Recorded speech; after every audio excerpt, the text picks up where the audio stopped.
पुण्यातील जागेवरून भाजप आणि शिवसेनेमध्ये वादाची शक्यता आहे। मंगळवार पेठेमधील 2 एकर जागा खासगी विकासकाला देण्यावरून वाद आहे। कर्करोग रुग्णालयासाठी प्रस्तावित जागा विकासकाला देण्यावरून हा वाद असल्याची माहिती मिळते। एकनाथ शिंदे यांच्या काळातील निर्णय हा रद्द करण्याची मागणी सुद्धा केली जाते। प्रस्तावित जागेवर कर्करोग रुग्णालय उभारण्याची मागणी आहे। भाजपच्या माजी नगरसेवकांनी देवेंद्र फडणवीसांकडे ही मागणी केली। कर्करोग रुग्णालयाची जागा ही बांधकाम व्यावसायिकाच्या घशामध्ये घातली जाणार अशी सध्या माहिती मिळते आणि त्यासाठीच आता मुख्यमंत्र्यांकडे मागणी करण्यात आली आहे। भारतरत्न विश्वेश्वरय्या PWD मध्ये जेव्हा नोकरी करत होते तेव्हा ते त्या जागेत बसत होते। ही एक पुणेकर म्हणून, एक भारतीय म्हणून, एक देशाभिमानी कार्यकर्ता म्हणून हे आमची तिघांची भावना आहे। त्यामुळे ही जागा कमर्शियली कोणाला तरी देण्याची वेळ MSRDCवर नाही। पुण्याच्या रिंग रोडसाठी 47,000 कोटीचा टेंडर काढतायत। ते 60 कोटी रुपये कुठल्या तरी बिल्डरला जागा देऊन, जी जागा त्यांची नाही ती जागा PWDची जागा नितीन गडकरीजींनी MSRDCला ऑफिससाठी दिली। त्यांनी तिथं ऑफिसही केलं नाही, काहीच केलं नाही। एका बिल्डरला टेंडर काही न करता 60 कोटीला ती जागा दिली। त्या जागेमध्ये कॅन्सर हॉस्पिटल केलं पाहिजे ही आमची मागणी होती।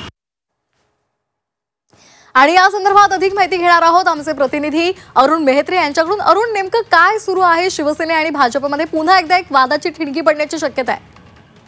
खरं तर या वादाचं कारण पुन्हा एकदा भूखंड ठरतोय असं या साधारणपणे या ठिकाणी चित्र आहे। अनेक वर्षांपासूनचा हा पत्रव्यवहार आहे। ज्या जागेचा उल्लेख केला जातोय ती जागा पुण्यातील अतिशय मोक्याचा असा भूखंड आहे। ससून रुग्णालयासमोरचा हा 2 एकरचा भूखंड, ज्याची साधारणपणे आजच्या घडीला किंमत 400 ते 500 कोटीच्या वरती आहे। आणि हा भूखंड हा शासकीय मालकीचा भूखंड वाणिज्यिक वापरासाठी म्हणजे कमर्शियल वापरासाठी म्हणून एका खासगी विकासकाला देण्याचा घाट घालण्यात आलेला आहे। आणि 2024 मध्ये याबाबतच्या हालचालींना वेग आला आणि तशा सूचना संबंधित विभागाला, संबंधित अधिकाऱ्यांना देण्यात आल्या आणि त्यामुळेच या प्रस्तावाला आता विरोध होतोय। कारण ही जागा ससून हॉस्पिटलच्या जवळ असल्या कारणाने त्या ठिकाणी कर्करोग रुग्णालय उभारण्यात यावं अशी अनेक वर्षांपासूनची मागणी होती आणि तसा प्रस्तावही तत्कालीन आरोग्य विभागाचे आयुक्त धीरज कुमार यांनी दिलेला होता। आणि असा प्रस्ताव असताना आणि विशेष म्हणजे पुण्यामध्ये एकही शासकीय कर्करोग रुग्णालय नसताना उपलब्ध असलेला भूखंड खासगी विकासकाला मातीमोल म्हणत असताना 60 वर्षांसाठी केवळ 70 कोटी रुपयांमध्ये देण्याचा घाट घालण्यात आलेला आहे आणि त्याला विरोध होतोय। आणि त्याला विरोध करत असताना भारतीय जनता पक्षाचेच माजी नगरसेवक आणि माजी विरोधी पक्षनेते उज्ज्वल केतकर, त्याचप्रमाणे आपला परिसर संस्थेचे काही पदाधिकारी यांनी मुख्यमंत्र्यांना पत्र देखील लिहिलेलं आहे। आणि या विषयामध्ये लक्ष घालून एकनाथ शिंदे मुख्यमंत्री असताना त्यांच्या काळामध्ये झालेला निर्णय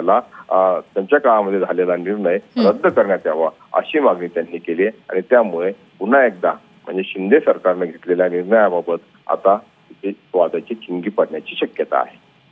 अगदी धन्यवाद दिलेल्या या माहितीसाठी। तर आपण पाहतोय आताची महत्त्वाची बातमी, शासकीय कर्करोग रुग्णालयासाठी प्रस्तावित असलेला भूखंड खासगी विकासकाला देण्याच्या निर्णयावरून शिवसेना आणि भाजपमध्ये वादाची ठिणगी पडण्याची शक्यता आहे।